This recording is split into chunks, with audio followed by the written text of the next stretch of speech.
ॐ सहनाववतु सहनौ भुनक्तु सह वीर्यं करवावहै तेजस्विनावधीतमस्तु मा विद्विषावहै। ॐ शांति शांति शांति। प्रथमावृत्ति की 111वीं कक्षा। एक ओझल सूत्र पूरा हो गया था। कोई पूछना है पीछे का किसी को? जो परसों वाले पाठ में था ये नहीं बना। कौन सा? हमने जिघ्रिक्षति बनाया था ना जी। जिघ्रिक्षति। ये पिपृक्षति नहीं बना मेरे को। हैं? इसके आगे हमने बनाया था पिपृक्षति। पहले उच्चारण तो करो पूरा ढंग से। पिपृक्षति। फिर देखो दोबारा, देख करके बोलो। पिपृक्षति। मुझे मत देखो, उधर देखो। पिपृक्षि। हाँ हाँ। क्षति क्या होता है? क्षति। पिपृक्षि क्षति। अरे पिपृक्षि क्षति। हाँ, तो इसमें क्या चीज नहीं आई समझ में? कौन सा बिंदु? ये वाला हमने इट्टागम करके फिर तुक्कागम किया, वो बात नहीं समझ में। तुक्कागम होता है छकार जब आगे आए और उससे पहले ह्रस्व वर्ण हो। लेकिन यहाँ आपको तुक्कागम क्यों करना है? यहाँ धातु आपके पास में बनी बनाई जब मिल रही है प्रच्छ, उसमें क्या चकार नहीं है? तो फिर आपको तुक्कागम का करने की अवस्था कहाँ आएगी? कहीं भी नहीं है। चकार पहले से ही तो है, तुक को ही तो चकार होता है, तो चकार तो पहले से ही है। क्यों करोगे आप तुक्कागम? तुक्कागम क्यों करना है, ये प्रश्न है ना। धातु प्रच्छ ही है। संप्रसारण किया था हमने र को री। तुक्कागम कब किया था? प्र में जो र है इसको री बनाया, लेकिन र में अ भी है, वो अ उसी री में मिल जाएगा, क्योंकि संप्रसारण जब भी होता है तो संप्रसारण से अगला जो स्वर है वो संप्रसारण वाले वर्ण में ही मिल जाता है। संप्रसारणाच पूर्व रूप, तो प्रच्छ का बन गया पृच्छ। यहाँ भी चकार है, वो तो है ही पहले से, उसमें तुक्कागम क्यों करना?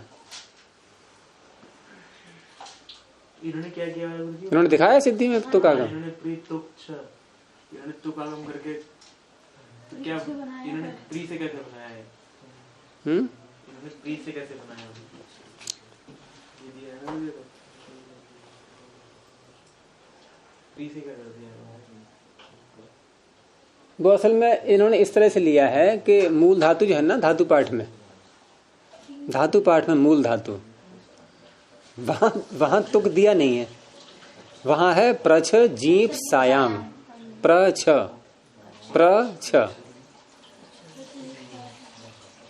लेकिन वहां भी आप चाहें तो पढ़ सकते हैं उसको। यद्यपि मूल धातु है और तुक्कागम हो रहा है अष्टाध्यायी के सूत्र से, तो मूल अवस्था में उसको नहीं रखा है उन्होंने। तो अगर आपको तुक करना ही है तो स्पष्ट है कि ये जो सूत्र है ना, छे च, निकालो इसको छठे अध्याय के पहले पाद में, क्योंकि आपका जो समस्या है वो तुक्कागम कैसे होता है ये है। तो छे च को निकालो छठे अध्याय के पहले पाद में, दूसरे कॉलम में नीचे को मिल गया। इसमें ऊपर से आ रहा है ह्रस्वस्य, पितिकृति को हटा दो, ह्रस्वस्य तुक, क्योंकि पितिकृति वाली बात इसमें नहीं है। क्यों नहीं है? क्योंकि 6 सप्तमी आ गई ना इधर अलग से। पितिकृति में भी सप्तमी है, तो यहाँ सप्तमी दूसरी आ चुकी है, तो उसको हटा दिया दोनों को। तो ह्रस्वस्य तुक, तो ह्रस्वस्य तुक आगमो भवति 6 परतः, छकार पर रहते। अब आपके सामने है प्र और छ, तो प्र में र में अ है ह्रस्व, उसको तुक आगम होगा। छे च छकार पर रहते। तो किसको हुआ है तुक आगम? छकार को हुआ है या आकार को? तो जिसको हो रहा है उसके अंत में आएगा, क्योंकि तुक आगम कित है, आद्यंतो टकितो। अगर छ को होता तो छ के अंत में आता। आकार को हुआ है, रस्व को हुआ है तो रस्व के अंत में आएगा। तो तुक का तकार, इनके प्र, तकार और छ। अब ये तकार छकार के साथ में है, योग संबंध पास पास में आ गई है, तो इस तो हुष्टनाष्टु। जब भी शकार और चवर्ग के साथ में इधर या उधर सकार या तवर्ग आ जाएं तो उनको भी शकार और चवर्ग हो जाता है। तो इस तकार को भी चवर्ग हो गया। अब तकार को चवर्ग कौन सा होगा? पहला वर्ण है तवर्ग का तकार, इधर चवर्ग का पहला वर्ण चकार है, वो हो गया। तो प्रच्छ ये बन गया। ठीक है। इगान्ता धातो झलादि संकित्वं भवति यतो हि अत्र आदिग्रहण कथं झला। एक और धातु, एक और धातु, दो शब्द हैं आपके पास में। धातु का अध्ययन कर लेंगे यहाँ पर, क्योंकि सन प्रत्यय है, सन धातु से ही होता है। कोई प्रश्न करे धातु कहाँ से ले आए आप, तो सन धातु से ही होता है। क्या वो धातु रेखा हमने कहाँ से लिया था? वो अधिकारी वहां से लाएंगे। सन प्रत्यय किससे किया था? ये धातु का हमने सामान्य करती है, इसमें धातु शब्द है, बस वही लेना। लाना क्यों कहीं से?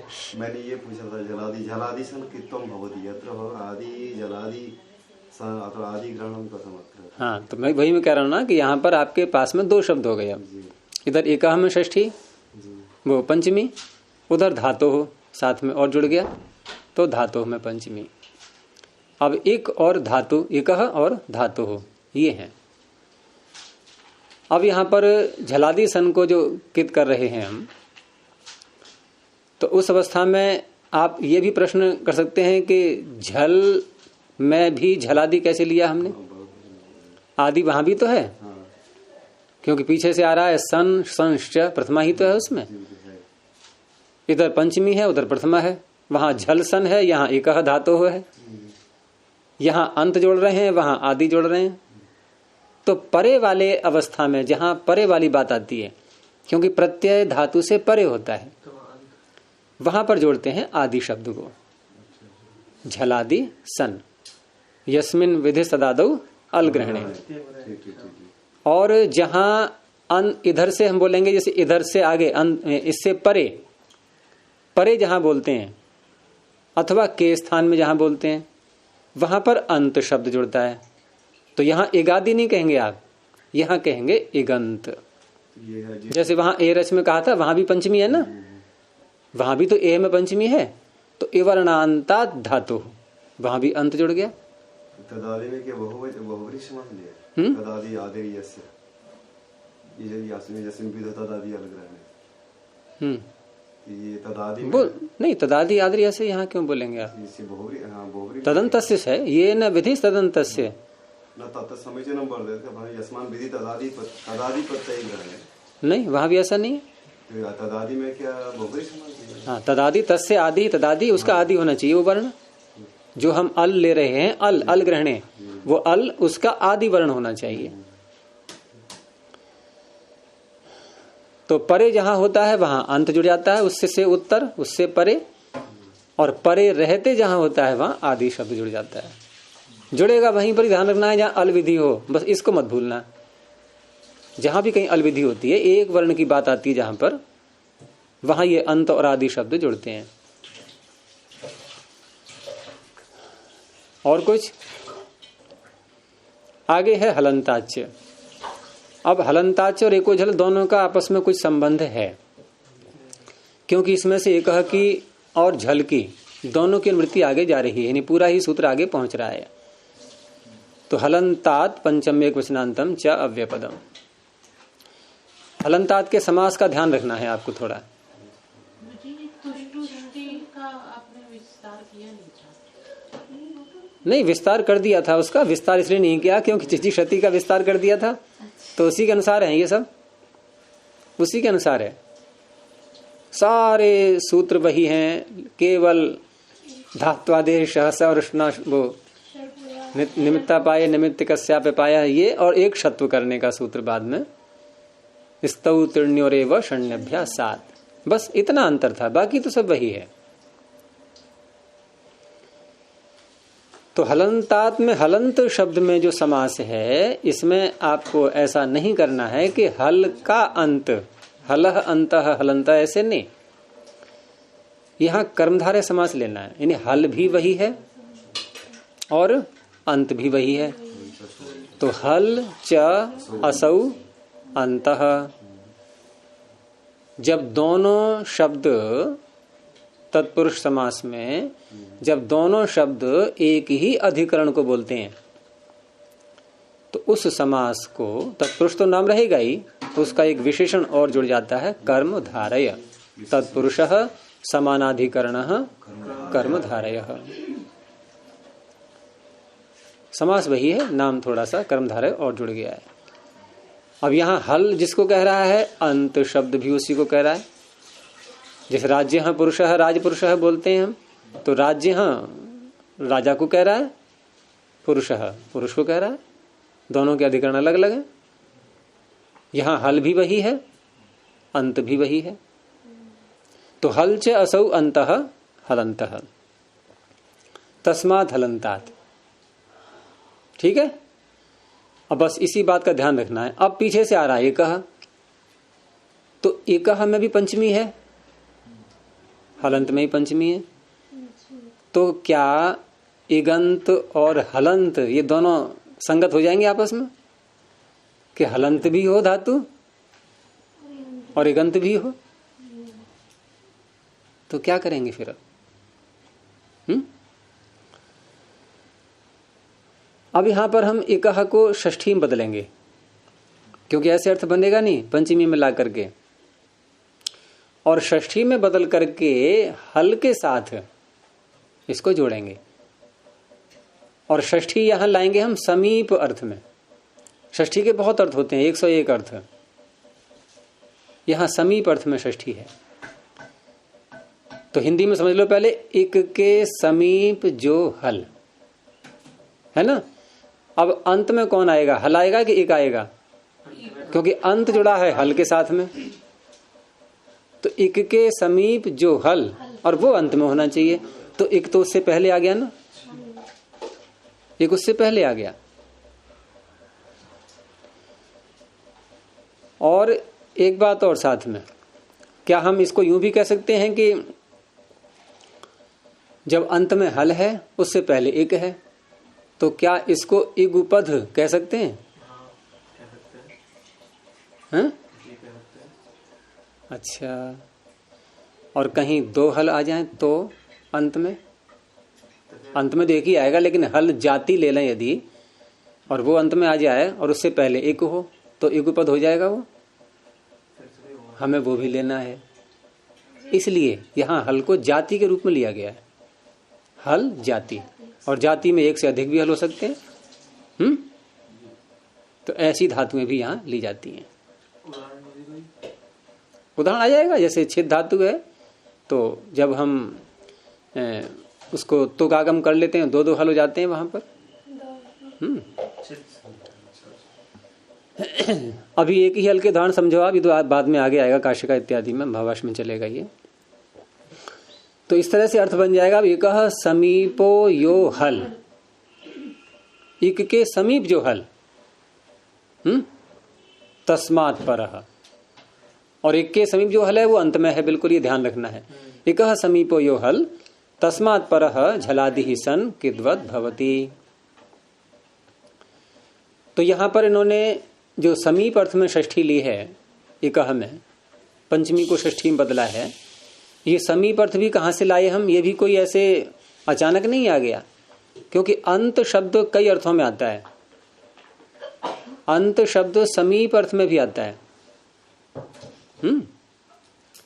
समीप अर्थ में भी अंत शब्द का प्रयोग इस भाषा में, संस्कृत में आता है। तो यहां अंत का अर्थ समीप ले लेंगे तो एक समीपः, यह हल, यानी वही समीप में भी है और वही हल भी है। यानी अंत का अर्थ हो गया समीप, जैसे वही हल है वही अंत है। अब अंत के स्थान में बोलो आप समीप, कि वही हल है वही समीप है। अब समीप किसके है? सृष्टि आएगी इधर, इक के समीप। इस तरह से इसका अर्थ चलता है सूत्र का। अब धातुएं ले लो ऐसी, क्योंकि पूर्व सूत्र तो यहां लग नहीं पा रहा था, इसलिए सूत्र आगे दूसरा बनाना पड़ा है। जैसे धातु है भेद, अब भेद धातु में क्या एको झल सूत्र सन प्रत्यय लाएं तो ये कर देगा कित? इसको नहीं कर सकता, क्योंकि एको झल लगता है इगंत में।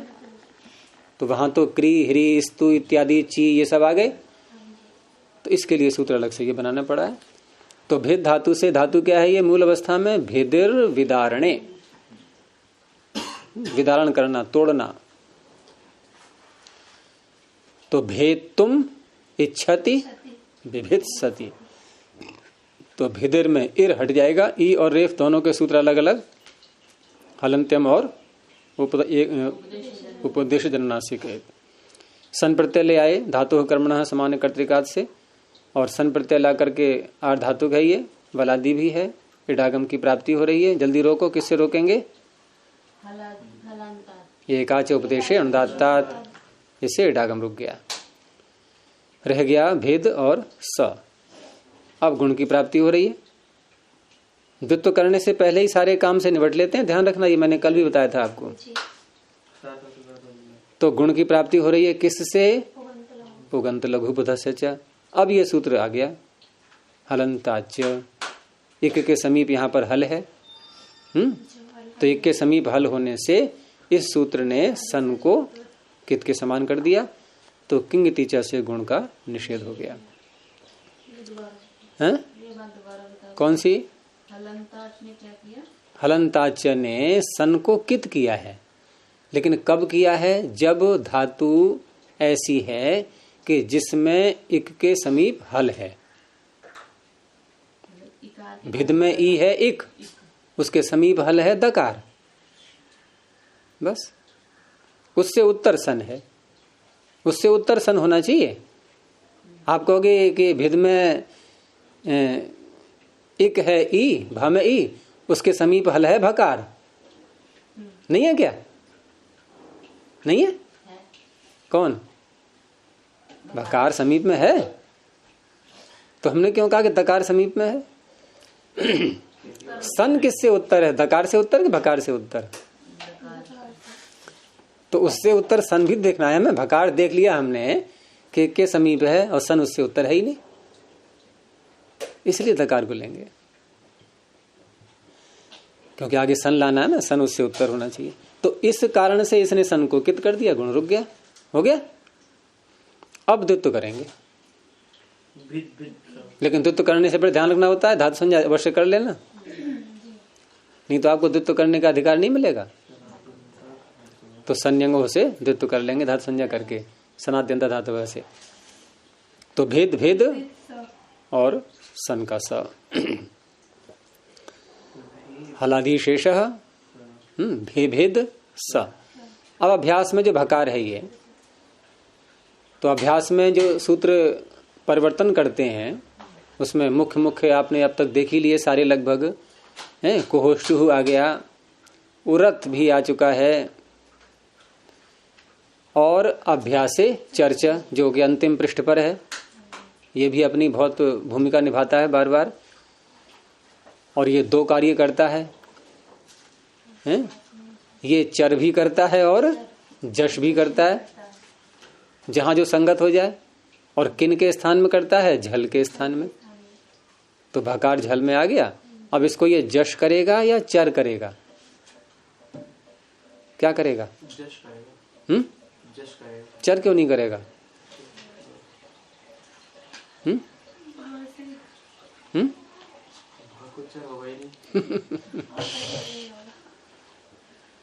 चर क्यों नहीं होगा? तो क्या उत्तर है कि चर में जो वर्ण आ रहे हैं च ट त, खफ छ ठ त, च ट त और क प श श स, तो पकार आ तो रहा है,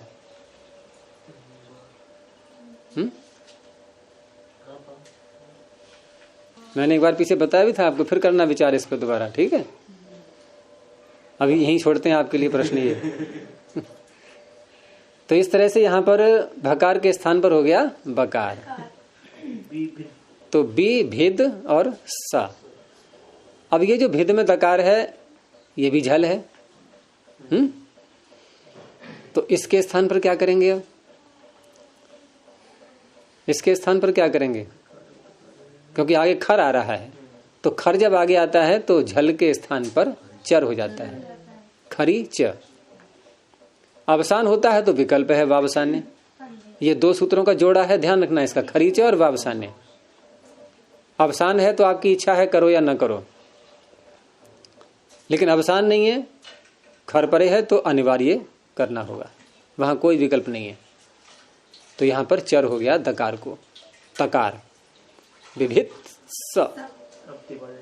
अब लट लकार शब्द पा करके अतोगुणी सूत्र लगा करके विभित सती तोड़ना चाहता है।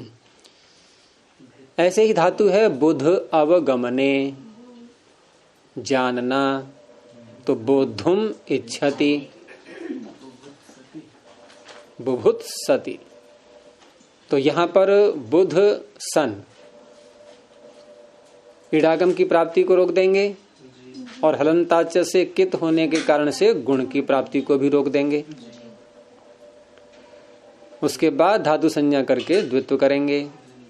तो बुध बुध स हलादि ही शेषः बु बुध स। यहां अभ्यास में कुछ भी नहीं करना है ना। अब यहां जो है बुध और स, तो यहां जो बुध है ये बुध कैसा है, क्या है इसके अंत में? धकार। आकार कहाँ है? दो वश धातु में रखोगे, एक तो अनुबंध है ना, ये ठीक है। मूल अवस्था में धा में अ है, बोध अवगमने, लेकिन वो तो हट जाएगा ना, उपदेश जनना से कहे। तो यहां बुध में धकार अंत में आ रहा है, और धकार अंत में आ रहा है, धकार आता है झष में, तो धातु हो गई है झषंत। और एकाच भी है, तो एकाचः बशः भष। झषंतस्य झषंतस्य एकाचः बशः भष। झषंत एकाच धातु के बश के स्थान पर भष हो जाता है। कब होता है? या तो पदांत में हो, पदांत नहीं हो तो जैसे ऊपर से दो आते हैं ना, झल परे रहते और पदांत में, तो झल के परे रहते वाली बात में तो यहां परे रहते क्या है, ये सूत्र में स्वयं ही कह दिया, ध्वोह। तो सारे झल को नहीं लेंगे, अब सकार और ध्व परे रहते। यहां क्या परे है? सकार, सन का सकार परे है, तो इसलिए बश के स्थान पर भष हो जाएगा। तो बुध में जो ब है इसको भष हो जाएगा, तो ब का बन जाएगा भ। तो बु बुध स। अब जो बुध में धकार है, जैसे पीछे अभी खरीचा लगाया था, उसी प्रकार से यहां पर भी खरीचा लगा करके झल के स्थान पर वो चर हो जाएगा खरीचा से, और ध को हो जाएगा तकार, बुभुत स। धातु संज्ञा इसकी कर ही चुके हैं, तो धातु संज्ञा करने के बाद यहाँ ये जितनी धातुएं होती हैं, सन्नंत हैं, यंगंत हैं या निजंत हैं, तीन का ही अधिक प्रयोग होता है, सन्नंत, यंगंत और निजंत।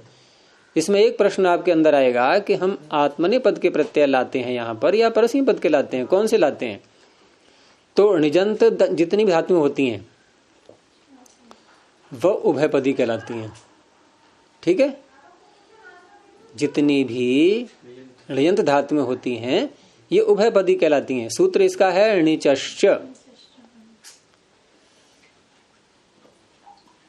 तो आत्मनिपद परस्मैपद दोनों प्रयोग होते हैं। और जितनी भी यंगंत धातुएं होती हैं तो वो तो स्वयं ही यंग में ngकार अनुबंध लगा हुआ है, अनुदात्तंगित आत्मनेपदम, वो आत्मनेपद में ही आएंगी। सन में समस्या है अब कि सन्नंत धातु हमने बना ली, अब इसमें क्या करें हम, आत्मनेपद के प्रत्यय लाएं या परस्मैपद के प्रत्यय लाएं? तो क्या है इसका नियम?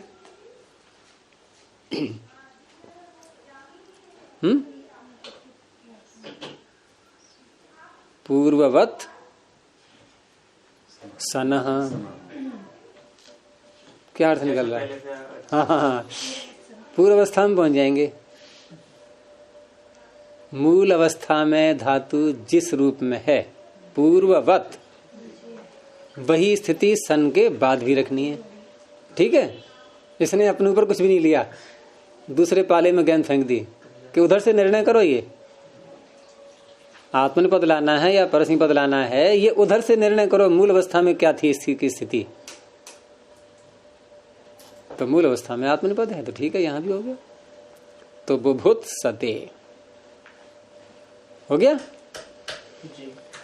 यानी आत्मनेपद में त प्रत्यय आएगा, टिता आत्मनेपदानाम टेरे, तो आप लगा ही लोगे, और शप आएगा अतोगुणे से पर रूप। बुभुत सते जानना चाहता है, और जानने की इच्छा क्या बनेगा? बुभुत्सा। कल बहुत सारे बनाए थे शब्द ऐसे। चलें आगे। अगला सूत्र है लिंग सिचा वात्मने पदेषु। अभी सन का प्रकरण समाप्त नहीं हुआ है। तो लिंग सिचा वात्मने पदेषु, नहीं, सन का तो हो गया है समाप्त। इसका इकह का प्रकरण, इको झल जो चल रहा है, ये यहां भी आएगा। तो लिंग सिचौ प्रथमा द्विवचनांतम, आत्मनेपदेषु सप्तमी बहुवचनांतम। अब तक जो सन चल रहा था वो समाप्त हो गया है और नए प्रत्यय आ गए। अब तो लिंग च सिच इति लिंग सिचौ, इतर इतर योग दोनों समास है ये।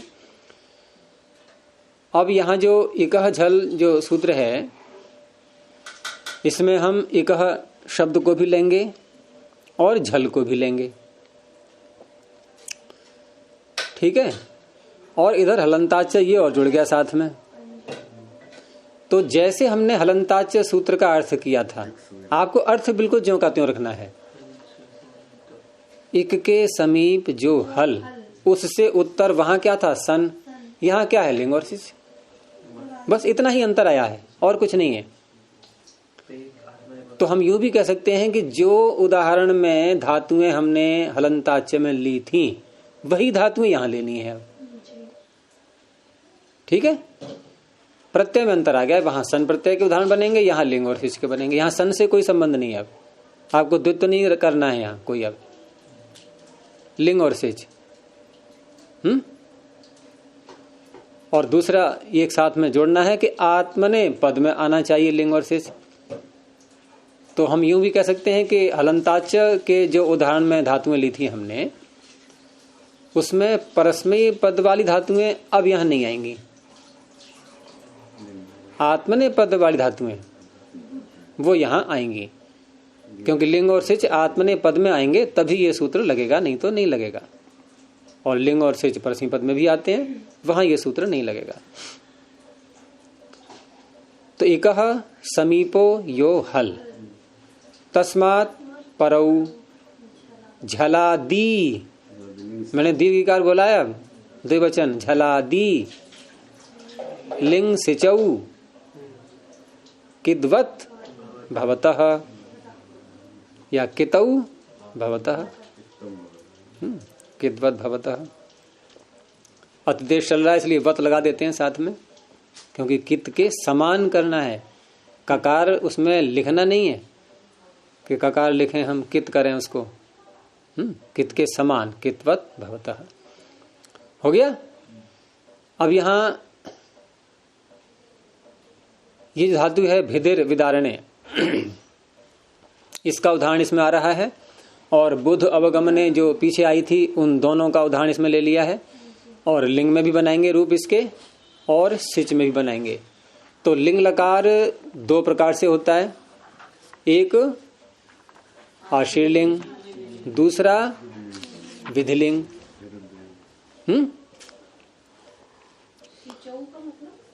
सिच प्रत्यय होता है चिली के स्थान में, हाँ वही वाला है, और कोई वाला है ही नहीं, कहां से लाओगे, एक ही वाला है।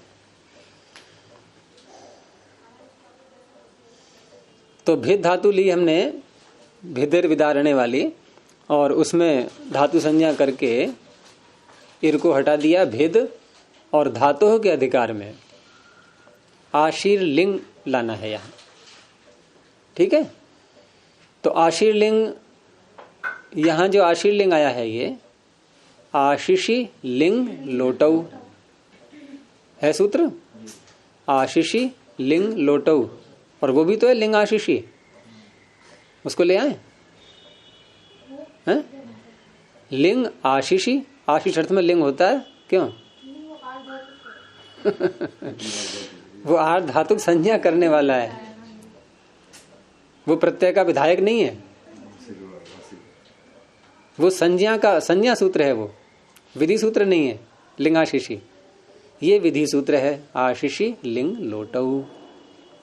आशीष अर्थ में लिंग और लोट ये दो लकार हो जाते हैं।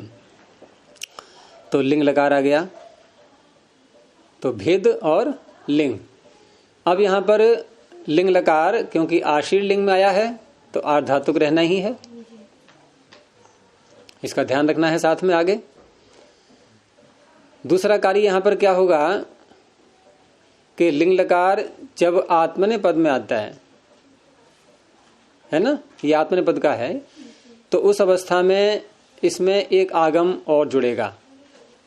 निकालो तीसरे अध्याय का चौथा पद।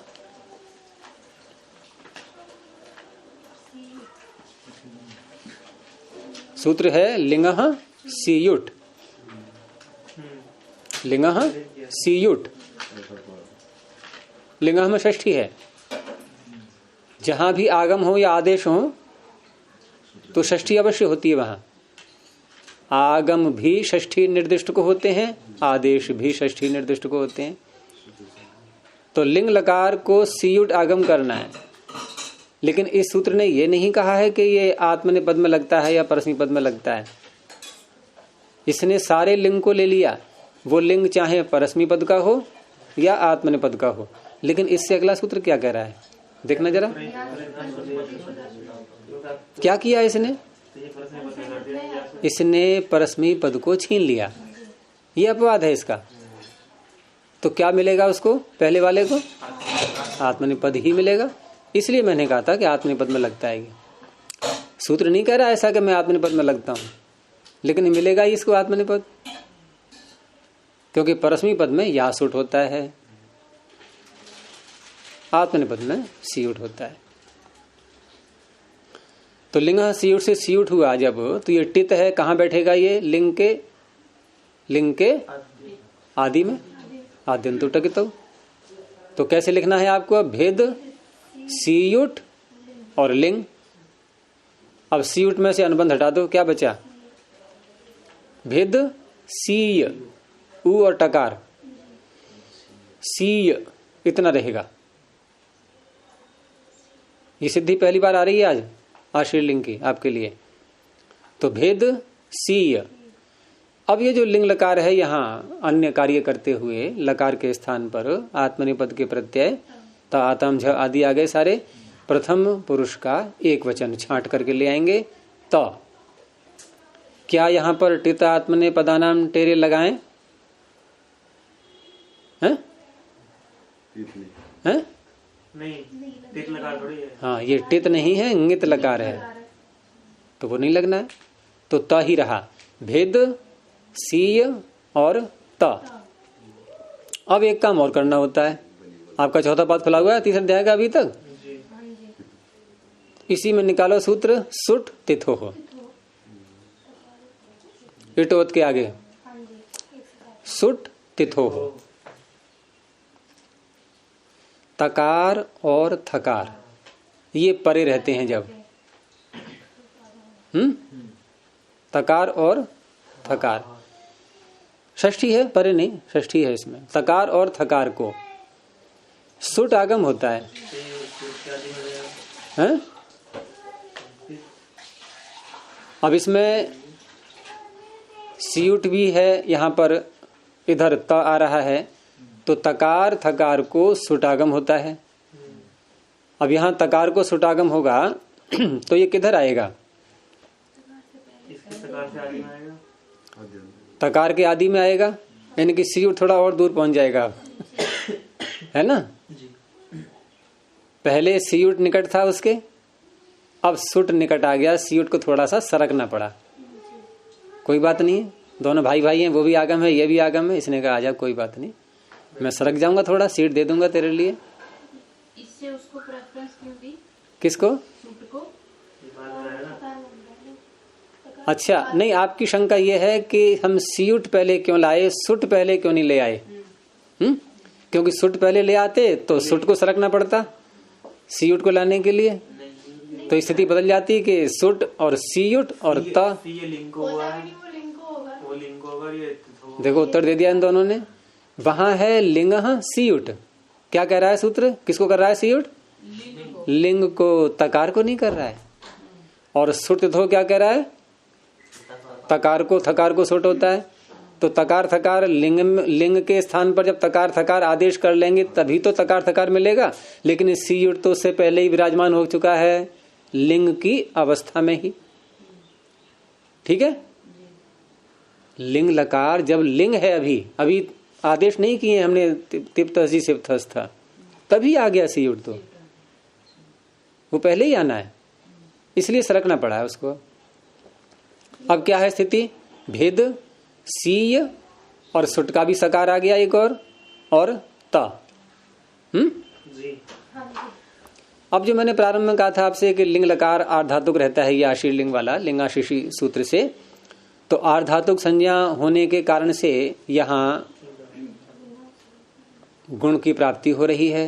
किस से? जल्दी बोलो। पुगंत लघुपदस्य च। लेकिन क्या अंग के आगे आर्धातुक परे है? कहाँ है? बीच में ये आ गए, सी आ गया, सुट आ गया, बहुत दूर पड़ गया वो तो बेचारा, पड़ गया दूर है लेकिन आगम जिसको होते हैं उसी के अवयव, सारा धर्म उनको मिल जाता है, सारी उपाधियां उनको मिल जाती हैं। तो ये सीयुट और सुट भी आर्धातुक हैं, सब आर्धातुक हैं, ये पूरा समुदाय आर्धातुक है, ये सीयुट सुट और ता। तो गुण की प्राप्ति हो रही है नहीं? अब इसकी आवश्यकता पड़ेगी। लिंग सिचा आत्मने पदेशु, आत्मने पद में लिंग और सिच। यहाँ किसका उदाहरण बोल रहे हैं हम लोग? लिंग का, आत्मने पद में है ये। और धातु कैसी है? इक के समीप में हल है, वैसी है जैसे पीछे थी अलंताच्य में। इसने लिंग को कित कर दिया। लिंग को कित करने का तात्पर्य लिंग के स्थान में जो कुछ भी यहाँ समुदाय आपको दिख रहा है ये पूरा कित हो गया। यानी सीयुट सुट त ये पूरा समुदाय ये कित हो गया। कित होने से किंगतिचर ने गुण को रोक दिया। ठीक है, अब यहाँ छटनी प्रारंभ कर दो, शुरू करना। ये तो हो गया, निबट लिए इससे हम, गुण की समस्या आई थी ये हट गया। अब है भेद सीय सुट का सकार और ता। अब पहले हम सीयुट के यकार को हटाएंगे। लोपो व्योर वली, वकार यकार नहीं रहता है अगर वल आगे आ जाए तो, ये भी गया। अब रह गया भेद सी सकार और ता। है संयोग संज्ञा संयोगांत से लोप यहाँ पद के अंत में कहाँ है? ये कहाँ पहुंच गए आप? हो तो जाएगा लेकिन पद का अंत नहीं। और फिर लोप विधि सबसे बलवान होती है। लोप विधि सबसे बलवान होती है। अब जब ये यकार हट गया बीच में से, तो ये जो सकार है सुट का, ये किसके उत्तर है? किस से उत्तर है?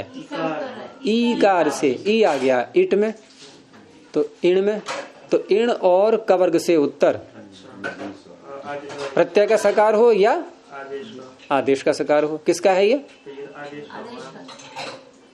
ये प्रत्यय है। दोनों बातें कह सकते हो आप, क्योंकि लिंग के स्थान में जो ता है, लिंग भी प्रत्यय था, त भी प्रत्यय है, प्रत्यय को आगम हुआ है तो वो भी प्रत्यय ही है। और आदेश भी कह सकते हैं कि लिंग के स्थान पर ता आदेश हुआ है, तिप्तसी सिप्तस्ता से लस्य में षष्ठी है लकार में। दोनों बातें हैं, कोई बात नहीं इसमें। तो इन और कवर्ग से उत्तर इसको शकार हो गया। अच्छा, जब इसको शकार हो गया तो फिर ये जो पास में इसके ता है इस पर प्रभाव पड़ेगा ही, इष्टनाष्टु लग गया। इधर ये भिद में दकार है, ये झल में आ रहा है, इसके स्थान पर हो जाएगा चर खरीच। तकार हो गया, बन गया पूरा भित शिष्ट। अर्थ क्या होगा इसका? भेदना चाहता है। सन प्रत्यय है ये। और आशीर्वाद दे रहे हैं इन उसको ऐसी सामर्थ्य प्राप्त हो जाए कि वह तोड़ ले इसको, वह तोड़े, वह तोड़े। कहते ना आयुष्मान भूयात, आयु वाला होवे, तो वह तोड़े। कामना कर रहे हैं, इच्छा कर रहे हैं। आशीष, आशीष का अर्थ क्या होता है? आशीष का अर्थ क्या होता है? तो अपने नाम का अर्थ तो पता कर लो। नहीं, आंगः शासु इच्छायाम। आशीष का अर्थ है इच्छा, सीधी सी बात ही है। और यहां कहा आशीषी लिंग लोटो, तो इच्छा अर्थ में लिंग लकार आ गया। तो जो व्यक्ति ये बोल रहा है भित शिष्ट, वो क्या कर रहा है? इच्छा कर रहा है। किस बात की? कि ये जो सामने वाला बैठा है ये तोड़ ले। हमारी कामना है ऐसी, आयुष्मान भूयात, हमारी कामना है क्या? सामने वाला आयु वाला होवे। आयु तो है ही, लंबी आयु वाला होवे। तो ये हो गया आशीष। तो भित शिष्ट, ठीक है, इसको ही रोकते हैं अभी। और सिच का उदाहरण बाद में देखेंगे। ये लिंग का उदाहरण हो गया। प्रणव ध्वनि। ओ